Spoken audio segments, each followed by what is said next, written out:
Politique mondiale après les tours des États-Unis d'Amérique et de la Chine, conformément à la profession de foi et au slogan de la future compagnie pour l'énergie en Afrique. Et ce slogan, c'est « L'Afrique est l'origine et le futur ». L'origine et le futur de l'humanité, de la croissance des biens et du bien-être et de la civilisation. Pour rendre hommage de cette manière à la civilisation de l'ancienne Égypte noire africaine, qui est à l'origine de l'histoire et qui a été, pour la toute première fois de l'histoire, la première puissance économique et politique mondiale. C'est cet objectif final que le président Kwame Nkrumah a tenu à rappeler à l'inauguration du barrage électrique d'Akosombo le 24 janvier 1966 en déclarant « C'est dans cet esprit de collaboration pour un monde meilleur pour tous que je vous accueille ici pour l'inauguration du projet de la Volta. Qu'il soit dédié au progrès et à la prospérité de l'Afrique. Dans un moment, quand je vais actionner l'interrupteur pour lancer toute la puissance de la centrale électrique de la Volta, puisse-t-elle symboliser non seulement un grand succès du Ghana, mais aussi une lumière sur notre objectif final étant désiré, un gouvernement continental pour l'Afrique. Ce n'est que de cette manière que l'Afrique jouera tout son rôle dans l'achèvement de la paix mondiale et de la croissance du bonheur de l'humanité. À la lumière de cet objectif final, les projets de la compagnie pour l'énergie en Afrique et du barrage hydroélectrique du Grand Inga constituent indiscutablement des projets des plus audacieux dont pourrait bénéficier l'Afrique, auxquels tous ces dignes enfants et descendants devraient activement contribuer avec leurs moyens et leurs compétences, sur l'exhortation de Marcus Garvey, Kwame Nkrumah et Cheikh Anta Diop, qui ne manquerait pas de leur rappeler ces conseils de Wolfgang von Goethe. Je cite: quoi que tu sois résolu d'entreprendre, commence-le. L'audace a du génie, de la puissance, de la magie. Je vous remercie de toute votre attention.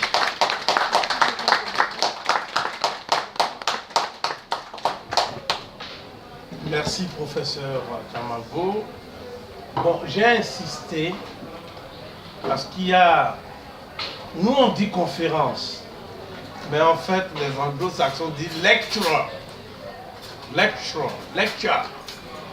Lui, c'est le lecturer, c'est-à-dire conférencier. Lecture, ça veut dire la conférence. Tu vois, non? Donc, nous, on dit conférer, c'est-à-dire on confère. En fait, c'est des discussions de salon, les conférences. Mais lecture, ça veut dire on lit pour l'édification de tous. Ce qui n'a pas été vu par chacun de nous. C'est-à-dire tous. Quand je dis tous, c'est collectif. Mais chacun de nous, c'est individuel. C'est-à-dire chacun de nous sait que, confusément, que l'Afrique a des atouts. Mais on sait très bien qu'en ouvrant la chaîne France 2, on ne verra jamais les atouts. On verra toujours ce qu'eux-mêmes appellent les handicaps de l'Afrique. Tu vois? Donc des enfants au ventre ballonné, des mères qui n'ont rien à manger, des choses qui font que ça suscite le dégoût et la nausée. C'est ça que les médias occidentaux font par rapport à l'Afrique. Sinon, il y aurait eu dans les médias, France 2,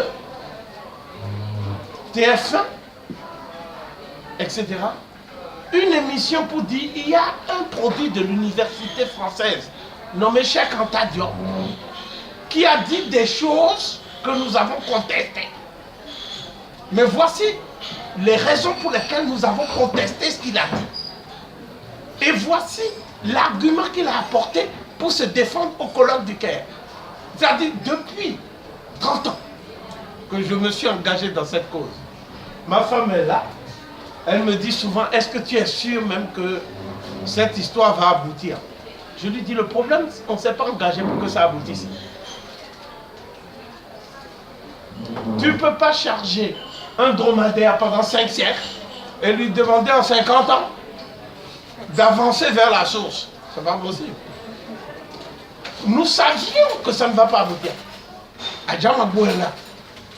Nous savions que ça ne va pas aboutir. Déjà, Cheikh Anta Diop lui-même, depuis 1946, il a commencé à sensibiliser les Noirs. Pour avoir un disciple, il a fallu qu'il attende 28 ans. C'est Obenga. Bon, il avait un autre disciple qui est togolais comme Adjamagbo, Sossou Nsouga.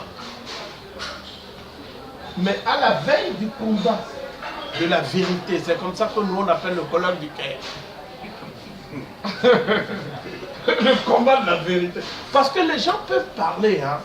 Il y a les apartés, les médisances, les rumeurs, les ragots que les uns et les autres colportent dans des cadres feutrés. Mais quand il y a la bagarre là, ça peut, les gens qui colportent des ragots fuient. Voilà. Donc il n'y a plus que les combattants. Et nous sommes au front depuis 30 ans. Adjamagbo, je le connais depuis 28 ans. Ce qu'il vient de dire là, c'est ce qu'il disait il y a 28 ans. Il n'a pas dit autre chose il y a 28 ans. Donc, ma conclusion est celle-ci. Je vous ai dit moi-même que j'ai rencontré 2000 personnes depuis 1985 qui ont dit Diop, Diop, Diop. Bon, là où nous sommes là, il y a 20 personnes qui continuent à dire Diop sur les 2000.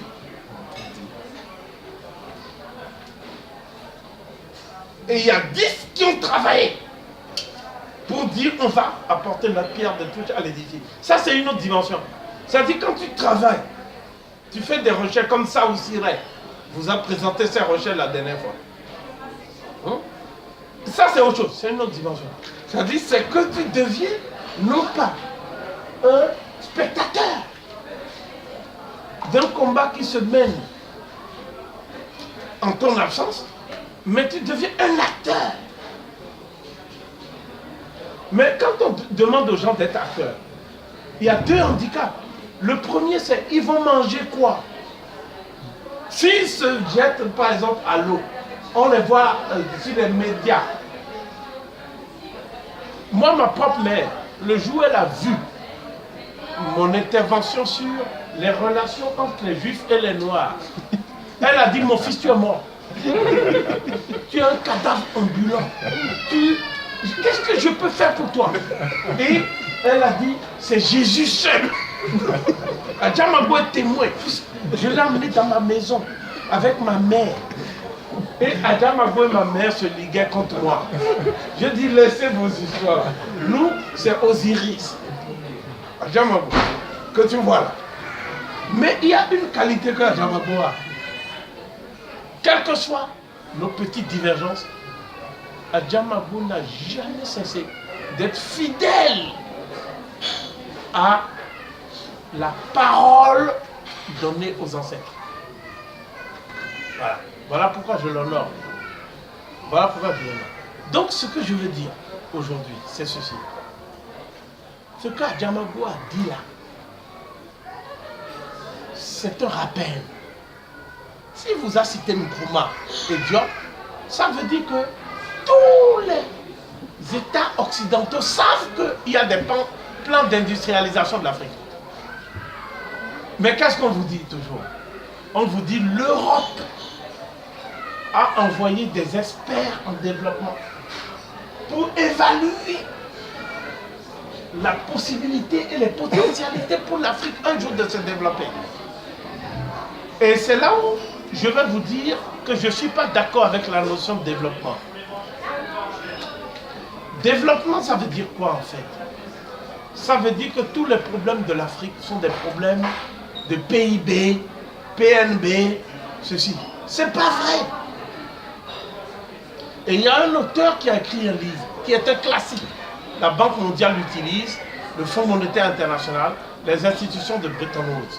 Cet auteur, il a écrit The Stage of Economic Growth.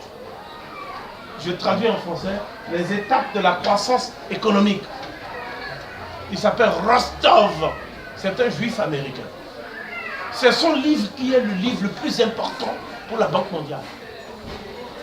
Ce livre a été à la base de leur théorie, toutes leurs théories, qui ont mystifié les élites africaines, qu'eux-mêmes ils ont formées pour s'éloigner du paradigme africain. Et c'est pendant cette période qu'on a parlé des programmes d'ajustement structurel. PASS.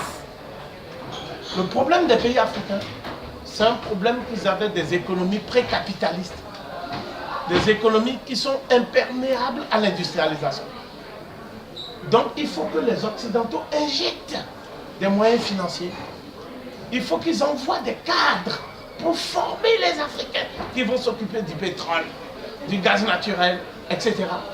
Et il faut surtout qu'ils accompagnent le projet. Parce que les Africains sont incapables d'accompagner même le projet. Donc c'était une escroquerie qui a duré 30 ans. Après les passes, on a dit il faut être réaliste. On va maintenant lutter pour la réduction de la pauvreté. C'est même pas qu'on va industrialiser l'Afrique, hein, mais réduire la pauvreté. Le continent berceau de l'humanité a comme ambition de réduire la pauvreté. Mais c'est grave. C'est là où maintenant les Strauss-Kahn, Madame Lagarde, Paul Wolfowitz, qui est celui qui a étudié le plan pour savoir quelles sont les richesses de l'Afrique. Et ce plan, ils ont dit qu'il n'y a que 10% des richesses de l'Afrique qui ont été exploitées. Depuis le 15e siècle. 10%. Donc il reste 90% à chercher. Il faut chercher ça. Donc ils ont dit, maintenant, il faut faire des satellites pour étudier avec laser la pénétration dans la mer, pour voir les gisements offshore. Donc au moment où nous parlons, ils savent que la Gambie a du pétrole. Ils savent que le Mozambique a du pétrole, que le Lesotho a du pétrole, que tous ces pays, le Cameroun a du pétrole. Pas seulement Bakassi, mais tout le Cameroun, surtout le Nord Cameroun. Ça vous dit rien? C'est pour ça que Boko Haram travaille. Parce qu'il y a du pétrole. Quand il y a du pétrole, il y a insécurité. Oui, oui. Quand il y a du gaz naturel, il y a insécurité. Ainsi de suite. Donc, à partir de cette considération, nous sommes arrivés à une conclusion qui est simple. Au lieu de passer tout le temps à faire des élections sans que le système change, mais les hommes, les Occidentaux les mettent à l'avance. Donc en RDC, les Occidentaux ont choisi un homme. Il s'appelle Katumbi. Katumbi. Moïse Katumbi. C'est un métis qui a dirigé le Katanga. En Centrafrique, les Occidentaux ont choisi un homme. Anissé Doleguele. Il est en tête des élections. Il va être président. Au Bénin, c'est Lionel Zissou.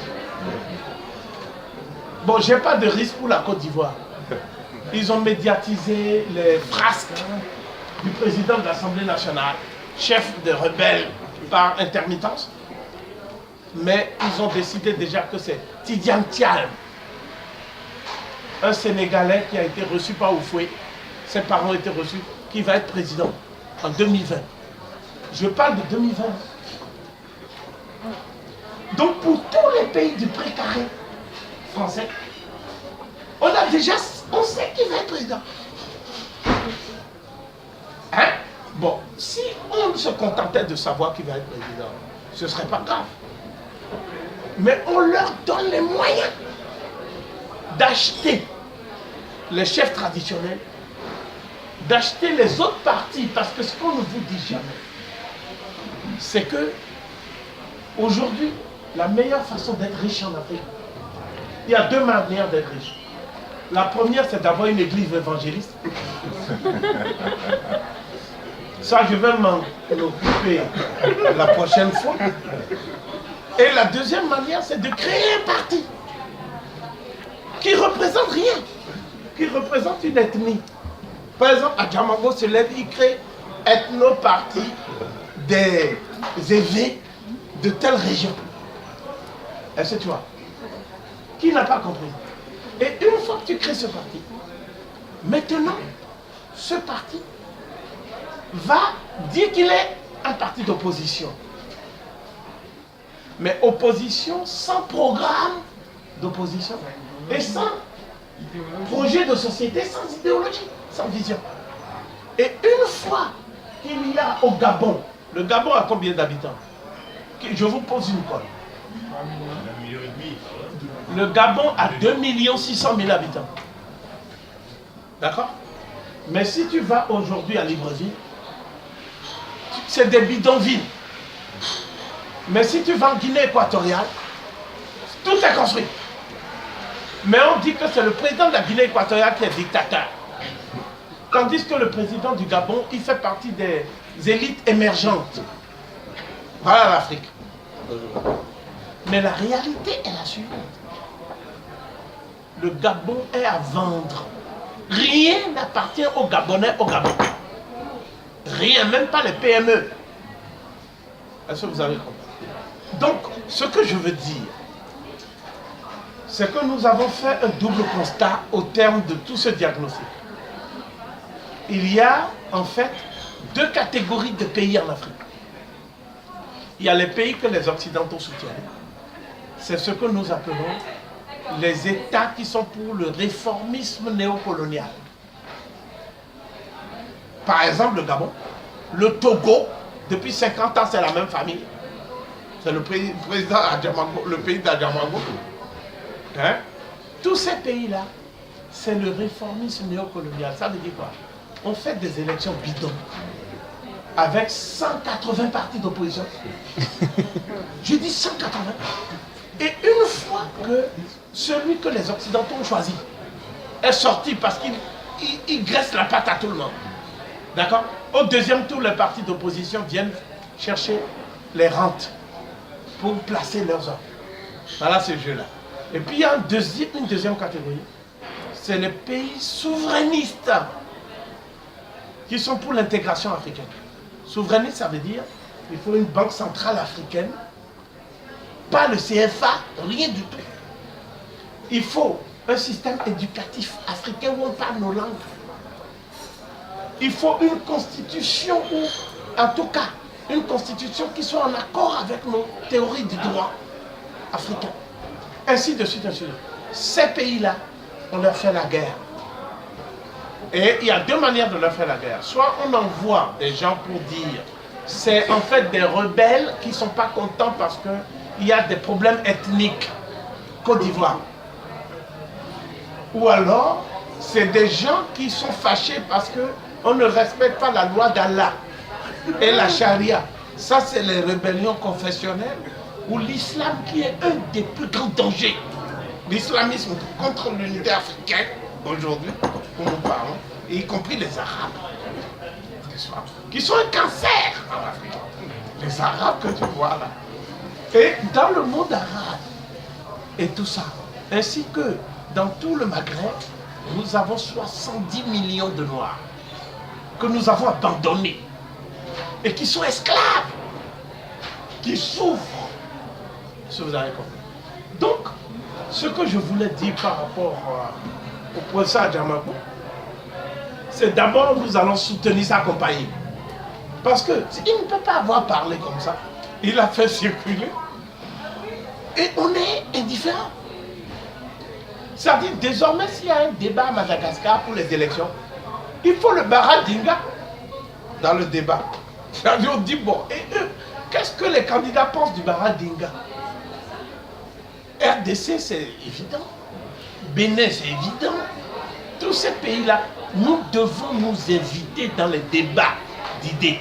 On ne peut pas dire seulement Pharaon, on met des poids, on met des trucs et puis on dit non, c'est pas bon ça. Les gens disent même que c'est ma faute. C'est ce que dit Lasconi. Lasconi dit c'est la faute à Kovi parce que lui, il était le porteur de valise de Benga qui a trahi en état avec Sancho. Est-ce que vous avez compris? Bon, donc, ce que je propose, c'est ceci. Vous tous, vous êtes là, vous avez entendu ce que le professeur Adjamagoué a dit. Maintenant, il faut qu'on passe à une phase où on montre qu'il y a des solutions africaines aux problèmes africains. Voilà. Est-ce qu'il y a des plans d'industrialisation en Afrique? Oui. Lesquels? On va les faire connaître aux populations africaines. Des solutions africaines aux problèmes africains. Est-ce que vous avez compris? Bon. Le deuxième élément qui me semble capital dans cette affaire, c'est qu'il ne faut pas dire seulement qu'il y a une solution. Il faut se mobiliser pour que la société civile panafricaine, il faut bien retenir les mots, en gestation, puisse réclamer que cette solution soit appliquée. Au Sénégal, c'est Y'en a marre qui a renversé Ouad. Au Burkina Faso, c'est le balai citoyen qui a balayé Blaise, ainsi de suite. Donc, tous les pays africains, on vous donne la parole là-dessus, tous les pays africains doivent avoir, nous sommes 54 États en fait, mais il y a 43 qui sont de l'Afrique noire. Les autres, ce sont des gens qui ont leur plan pour pouvoir nous vampiriser et faire de nous des porteurs de... nos femmes vont porter des trucs bizarres. On voit que leurs yeux, tu ne sais même pas qui est ta femme. Ainsi de suite. Bon, on va les combattre aussi. Tu comprends, non? Bon, donc, à partir du moment où tu as ces éléments, maintenant, nous allons en arriver à la question centrale. Comment les révolutions commencent? Comment les révolutions? C'est quoi même, d'abord, c'est quoi même une révolution? Voilà. Il y a deux solutions en Afrique. Il y a la solution de ceux qui veulent changer le système. C'est les réformistes.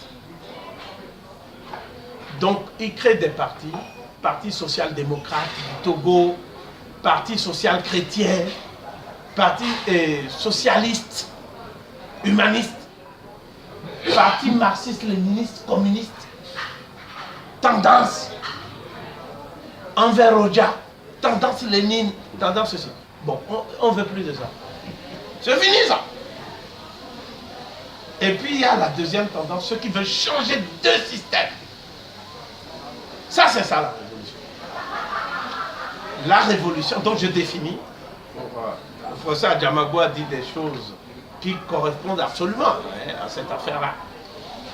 La révolution, c'est la mobilisation à partir des valeurs, des systèmes de valeurs. Les valeurs. À partir de la vision du projet de société. Quelle société?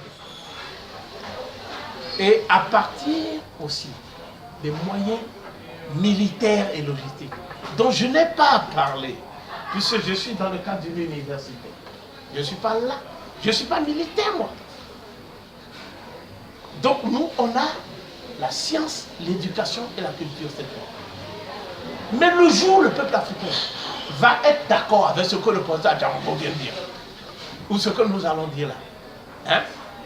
C'est fini. On ne peut plus emmener le peuple africain à suivre n'importe qui. Par exemple, si on amène Lionel Zissou au Bénin, on va dire que non, toi on ne te suit pas. Parce qu'on te voit venir de loin. C'est ça que nous voulons faire. Et cela, mes frères, je vais vous le dire, ça va durer 20 ans. Nous ne sommes peut-être plus en vie. Hein? Cela va durer 20 ans. Parce que le peuple africain est en retard de plusieurs générations par rapport à ce qu'il faudrait faire. Et pour vous montrer la puissance de l'Occident et du système qui est en face de nous, depuis 1960, Cheikh Anta Diop a donné un plan d'industrialisation. L'Afrique ne l'a jamais suivi. Voilà, pour vous montrer la puissance.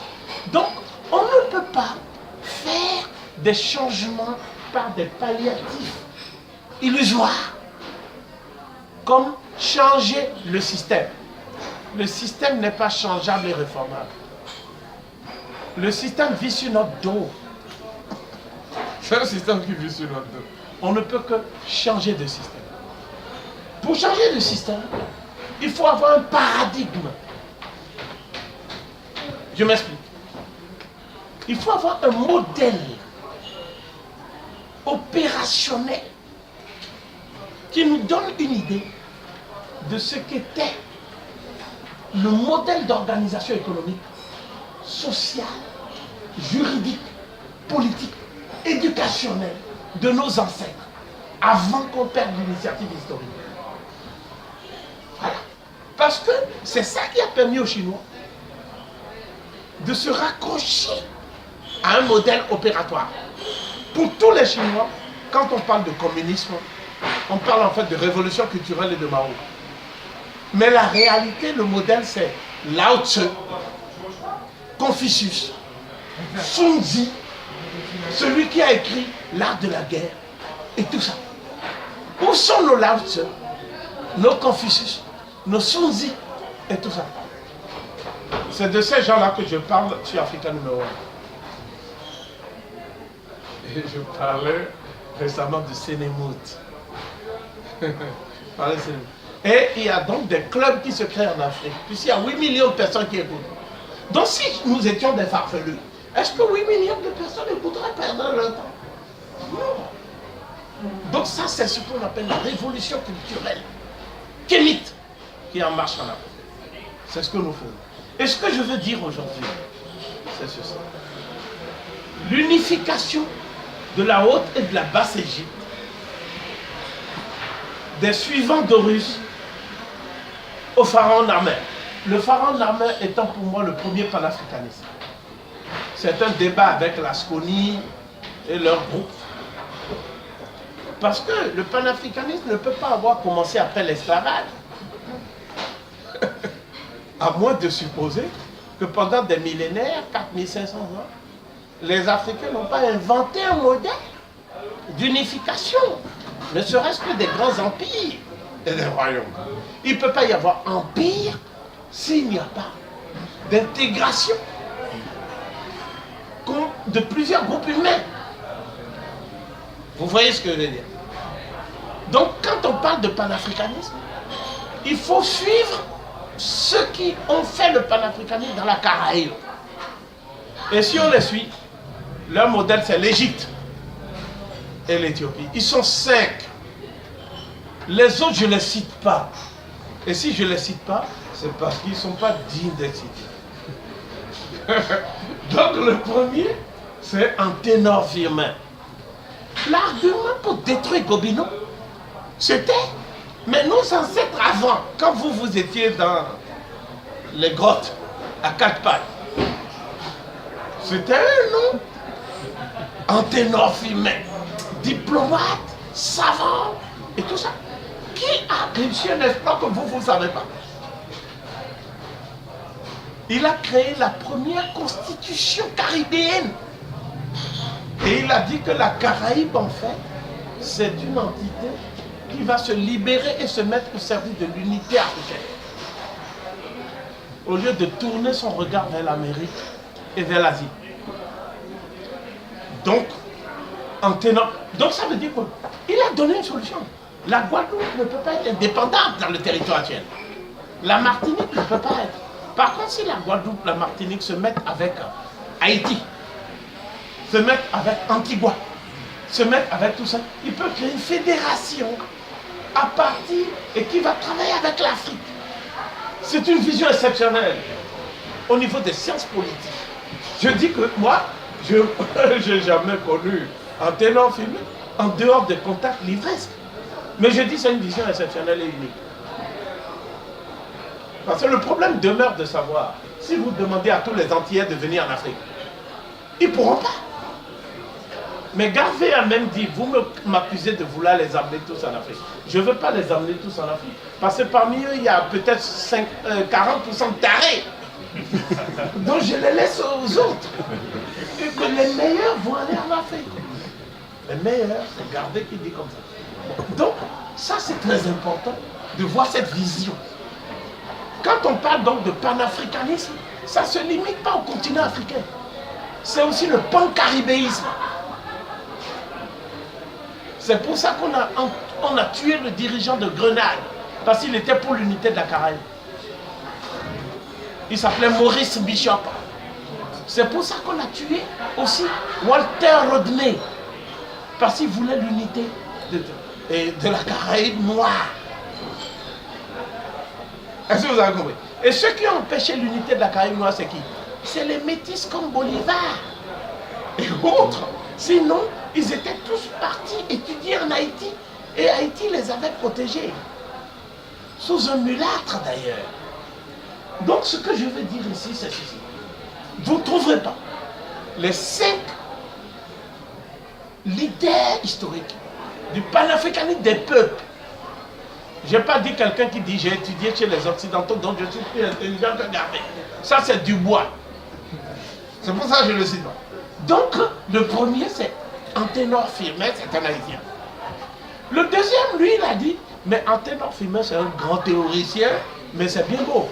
Mais il faut des canons, parce qu'on a en face de puissance. Lui, il est parti là-bas, se mettre au service de l'empereur d'Éthiopie. Et il a gagné la guerre contre l'Italie. Et en tant que stratège, hein, c'est le lieutenant de vaisseau Benito Sylvain. C'est le deuxième. Il se réclame également de l'Égypte et de l'Éthiopie. Le troisième, c'est celui qui a dit les Occidentaux utilisent le droit. Mais en fait, le droit qu'ils utilisent, c'est le droit de la force. Ce n'est pas la force du droit. Donc on va les combattre sur le terrain du droit. Parce qu'ils sont en train d'exproprier nos populations en Afrique. C'est un Trinidadien, Sylvester Williams. Il ne parle que de l'Égypte et de l'Éthiopie. Le quatrième, c'est un noir américain. Hein? C'est un noir américain. Qui lui était également un militaire, mais c'est un égyptologue. Oui, c'est un égyptologue. Et donc lui, il a dit, c'est très simple. Les Noirs américains, on les libère des esclavagistes du Sud. Mais ce n'est pas pour les ramener, pour qu'ils fassent l'esclavage et le travail forcé au Nord. C'est pour qu'ils aillent libérer l'Afrique. Il s'appelait Martin Delaney. Il ne juge pas l'Égypte et l'Éthiopie, puisqu'il est égyptologue. Lui, il lisait même les hiéroglyphes. Le dernier, c'est Garvey, qui n'a jamais été dépassé. Quand tu parles de Garvey, on colle noir sur la terre. Depuis que nous avons perdu l'initiative historique, on a fait plus pour le peuple noir que Garvey. Il parle de l'Égypte et de l'Éthiopie. Donc de quelle Égypte il parle? De quelle Éthiopie il parle? C'est ça que j'ai dit à Lasconi. Lasconi, toi, occupe-toi des nègres de la diaspora mondiale historique. Mais dis-nous de te donner le modèle. Tu vois? Et si tu rejettes tous les livres d'Obenga, tu n'auras pas le modèle. Obenga ne peut pas accepter aussi d'aller émarger au RMI à Paris. Puisqu'il sait qu'il y a du pétrole qui coule au Congo-Brazzaville, il faut qu'il mange. Est-ce que nous, on a organisé même la communauté pour donner aux professeurs à manger? Non. Comment il a pris des risques au colloque du Caire? Tout ça. Vous lui demandez maintenant de mourir à Paris. En tant qu'indigène, on va même le photographier. Voici Obenga, la soupe populaire. C'est ça que vous voulez. Donc nous avons dit, nous ne voulons pas qu'Obenga finisse comme ça. Donc Obenga doit manger au niveau du Congo-Brazza, tout ça. Le seul problème, c'est que quand Obenga mange, il oublie aussi ceux qui sont en difficulté. Mais ça, c'est une autre histoire. Bon, l'unification de la Haute et de la Basse-Égypte, c'est fait comment? Je vais être... parce que ce que je souhaite, oui. Oui. Non, je finis juste l'introduction.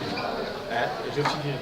Le professeur Adjamago a dit, comme vous avez noté les questions, il faudrait qu'on sache quelles sont les questions. Je lui ai dit ceci, qu'il y avait 2 interventions en fait programmées sur notre blog. Donc, qu'il me permette, avant la pause, de faire l'introduction. Il faut qu'il me permette de faire l'introduction. Sinon, on va être un peu en queue de poisson. Tu vois, non? Donc, il a assez. Bon. Donc, la question que nous posons, qui est donc l'introduction, est celle-ci.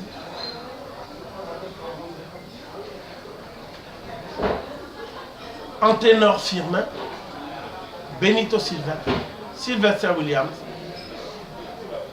tous ces auteurs, ils se référaient à quoi comme modèle opératoire en matière de l'unité africaine? Ils se référaient à quoi? À moins de supposer qu'ils ont dit ça en dépit du bon sens. Voilà. Donc notre introduction nous amène à fournir 5 jalons. Et après, nous pourrons entrer dans les détails. Après les questions. Le premier jalon, c'est que lorsque nous disons qu'il y a des Bamileke, des Évé, des Bambara, des Zoulous, etc., en fait, nous nous référons à une histoire relativement récente à l'échelle de la chronologie longue. Je m'explique. Toute l'humanité, qu'elle soit asiatique, qu'elle soit européenne, qu'elle soit océanienne, qu'elle soit américaine, se reconnaît aujourd'hui un seul ancêtre. Un seul ancêtre. Cet ancêtre, il est attesté il y a 200 000 ans. Voilà. Si tu demandes à un Asiatique, tu demandes à un Européen, tout ça, ton ancêtre c'est qui? Bien sûr, il y a la ruse. Parce que les Européens disent non, nos ancêtres c'est les Cro-Magnons. Ok.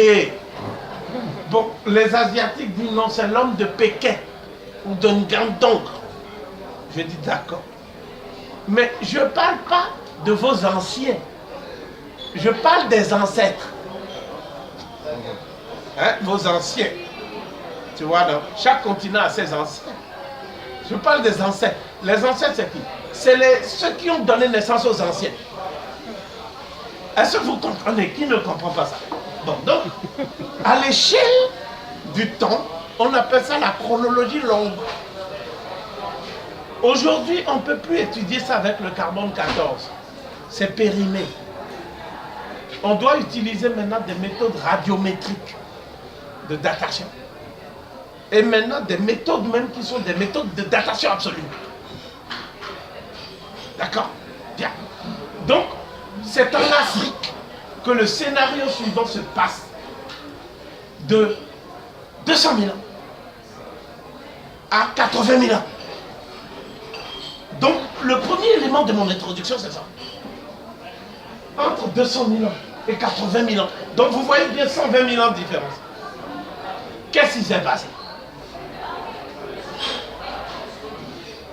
Il s'est passé que l'homme a conquis l'espace dans lequel il vivait. L'espace dans lequel l'homme vivait, c'était de la pointe du Cap de Bonne-Espérance jusqu'à la région qu'on appelle l'Ouganda actuelle et le bassin du Congo. C'est là où l'homme vivait. Je ne dis même pas le noir. Parce que si je dis le noir, ils vont dire que ah ouais, c'est des polémistes là, qui disent que les noirs. Bon, je dis l'espèce humaine. Voilà. Ok? Bon. Maintenant, de quoi l'espèce humaine a besoin? Vous-même qui êtes là. Ça, c'est pour étudier, enseigner aux enfants. Il faut suivre la méthode là. De quoi l'espèce humaine a besoin pour survivre? Parce que le problème dont nous parlons là, ce n'est pas le problème de la vie, c'est le problème de la survie. L'espèce humaine a besoin de 6 choses. La première chose, c'est de se nourrir. Donc dans la grille des besoins, nous mettons en premier lieu les besoins vitaux liés à la nourriture. Donc dans la mesure où l'espèce humaine est carnivore, herbivore, etc., l'espèce humaine est obligée d'adapter cet espace dont je vous ai parlé, d'accord, pour pouvoir domestiquer les animaux qui étaient sauvages, la faune, la flore qui était sauvage. Parce qu'il y avait des plantes, tu manges, tu meurs. Il y a d'autres, tu manges, tu grandis. Donc il fallait ce discernement, n'est-ce pas? Je ne parle pas de blanc, de noir, qui n'a pas compris. Donc, à partir de cette dimension, ça veut dire que l'espèce humaine a d'abord résolu le problème de sa propre survie alimentaire. Donc c'est pour cela que les gens faisaient l'agriculture. C'est pour cela que les gens faisaient la pêche. Donc vous voyez bien, ça se passe de comment. Mais retenez que Covey a dit ce soir qu'il y a la grille des besoins nécessaires à la survie de l'homo sapiens sapiens.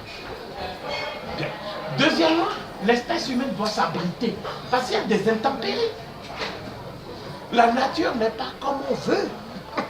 La nature est aussi cruelle. Ensuite, l'espèce humaine doit savoir, parce que sinon, nous parlons là. Mais si demain matin, on est là, qui va me dire que c'est demain matin? Personne. Vous allez tous être là. Donc ça veut dire qu'il faut le repère de chronologie absolue et de computation. Donc il faut un calendrier. Donc l'espèce humaine doit observer la régularité de la course des astres. C'est à partir de là qu'on se repère. C'est l'astronomie qui naît là. Bon, quand il y a des fleuves qui sont là, qui nous envahissent, et comme nous sommes agriculteurs, chacun doit avoir la propriété et contiguë pour que l'autre ne vienne pas sur sa terre. Et tout ça. Ce sont les maîtres de terre qui dirigent ça. C'est ce qu'on appelle donc la géométrie. Et puis, ainsi de suite, toutes les sciences. Mais vous ne pouvez pas vivre ensemble si, par exemple, moi j'ai ma copine que j'aime, parmi vous là. J'aime ma femme qui est là. Et que quelqu'un se lève pour dire non, cette dame elle est bien habillée, c'est moi qui la veux. Soit on se bat, et moi je prends ma femme, je prends la fille. Soit lui il emporte ma femme. Donc il faut des codes juridiques pour dire voici les règles pour vivre en société. Qui n'a pas compris ça? Tout ça là, ça s'est passé en Afrique et pas en Asie ni nulle part. Dernière chose qu'Adjamago adore, c'est quand l'homme est capable d'anticiper sur les défis de la nature. Il est capable de créer la culture. Mais la culture, ce n'est pas une abstraction. Dans la culture, il y a l'art. D'après vous, pourquoi les hommes font l'art? Les hommes font l'art aussi pour concilier une nature qui est hostile. C'est la sublimation de l'art. La culture étant une deuxième nature qui est sublimée par l'intelligence humaine. Est-ce que vous avez compris? Donc, une fois que tu as mis en place tout ça, tu as donc l'architecture, tu as l'agriculture, tu as la mathématique, la géométrie, tu as l'astronomie, tu as tout ça. J'appelle ça la sédimentation du génie humain. Pourquoi j'appelle ça la sédimentation du génie humain? Parce que je considère que lorsque nous avons des couches rocheuses, il y a des strates. Donc il y a des strates qui sont inférieures, d'autres qui sont supérieures, ainsi de suite. Mais l'accumulation de ces strates, c'est une sédimentation. Et ce que l'homme crée pour survivre, c'est le génie. Quelle est la différence entre le génie et la folie? Donc pour ça, je parle sous son contrôle. La folie, c'est le fait de dépasser les normes de la raison, d'accord, mais sans pour autant faire autre chose que de s'opposer à la raison. D'où le A privatif, on dit anormal. Anormal, c'est pas malin. Hein? Bon, mais le génie c'est quoi? C'est le fait d'être hors norme. Tu vois, tu peux être anormal, mais tu n'es pas un génie. Mais si tu es hors norme, c'est que tu es un génie. Par exemple, Imhotep, c'était un génie. Tu vois, non? Bien.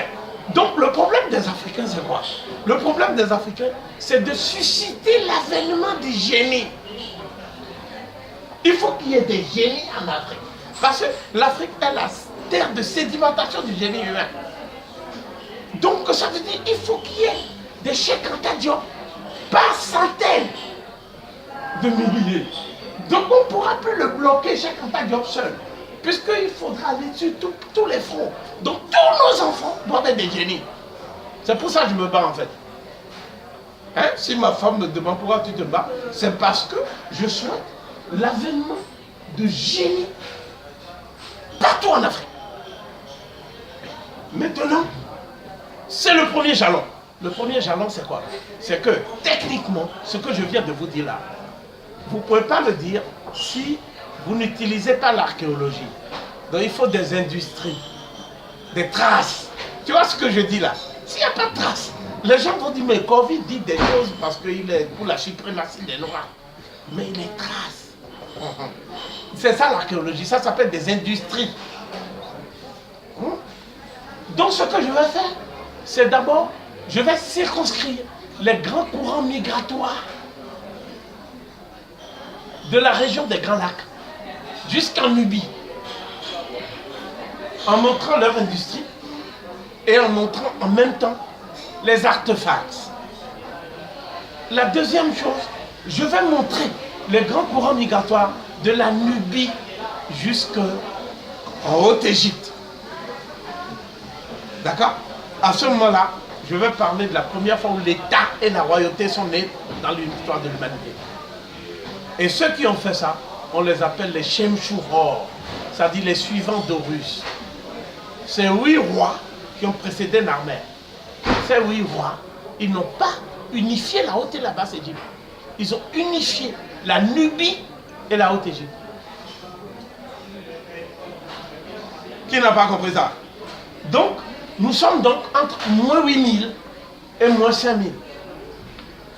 À partir de moins 4000, je dis que ces rois ont cédé la place à un groupe qu'on appelle les unionistes.